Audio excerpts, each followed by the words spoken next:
giant wave shocks scientists they finally captured it. Almost every day until the late 19th century, a ship went down in the ocean without explanation. At the time, the disappearance of a ship could be attributed to pirates, the Kraken, or even Poseidon.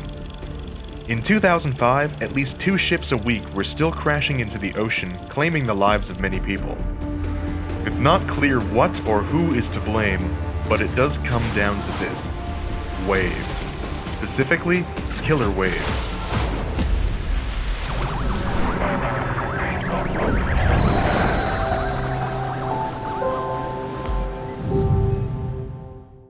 Scientists still don't know how to anticipate them, let alone avoid them. This video will show you how waves play life or death chess with ships. Why, in spite of mathematicians' computations, do 30-meter breakers exist?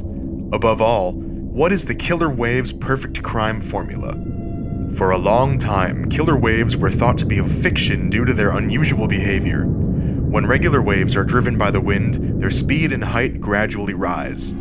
Killer waves, on the other hand, use suddenness, elusiveness, and vastness as their major weapons. Previously, scientists were certain that a breaker taller than 21 meters couldn't exist in the world's oceans. As a result, sailors' reports of ghost waves were dismissed as fairy tales. According to current theory, the chance of such waves is minimal.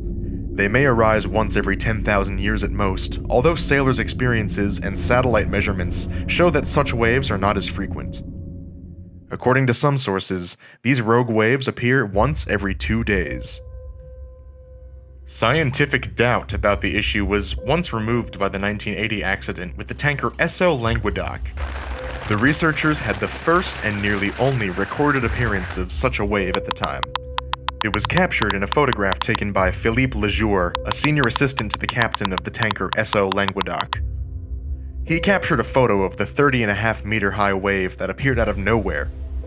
Its size was calculated by comparing the wave in the photo to the tanker's mast, and the myth of the killer waves became a reality.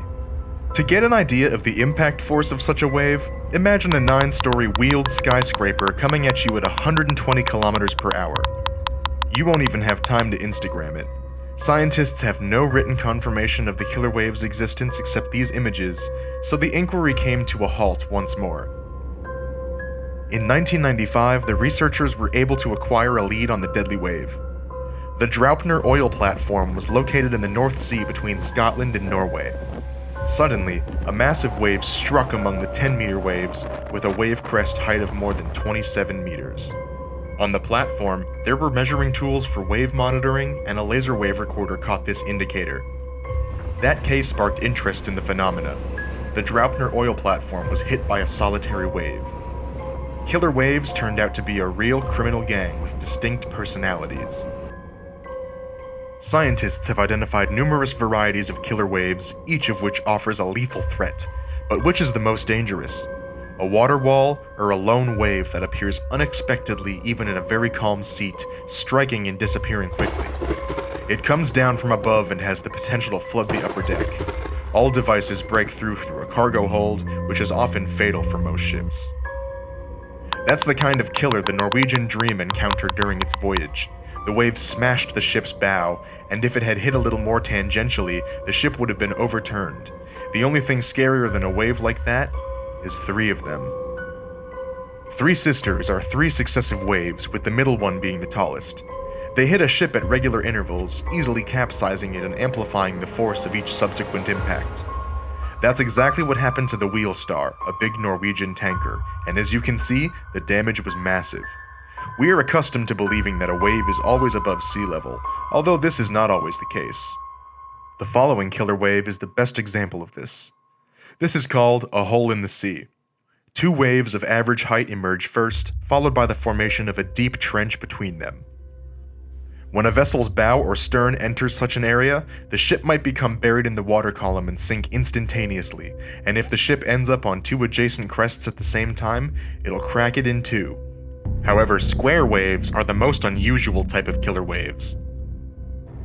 Rescue helicopters captured these photographs of the Grand Voyager cruise line drifting helplessly with the tide and swinging from side to side.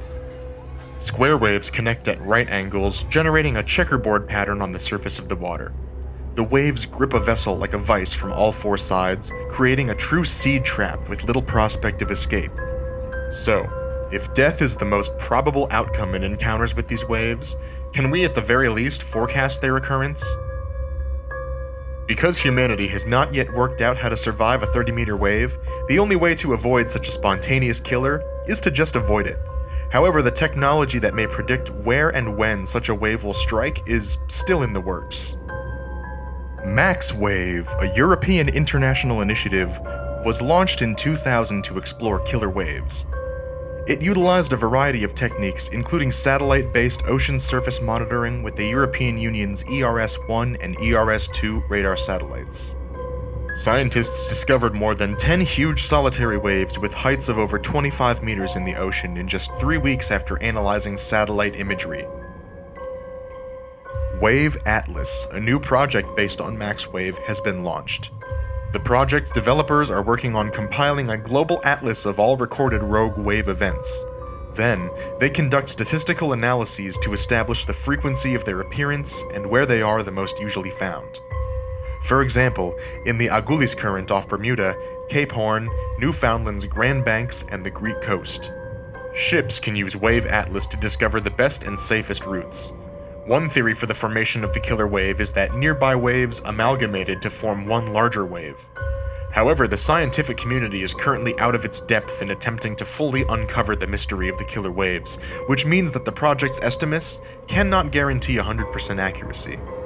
So then, how can we avoid a tidal wave? Gunther Steinmeier, an ocean wave researcher and professor at the Max Born Institute, feels that the most precise tool for tracking killer waves was actually invented a long time ago. It's referred to as a window in a drilling platform or a porthole in a ship, but the key point is to glance outside in good time. Even if you see a killer wave approaching, it'll sink your ship in one foul swoop before you realize it. But that's not the only danger. There are others that might strike you unexpectedly and are more difficult to avoid. Like realizing you're 30 years old and still living with your parents, or hearing music that brings up memories of a horrible breakup. So, what merciless waves washed over you this week? Why don't you share them in the comments below?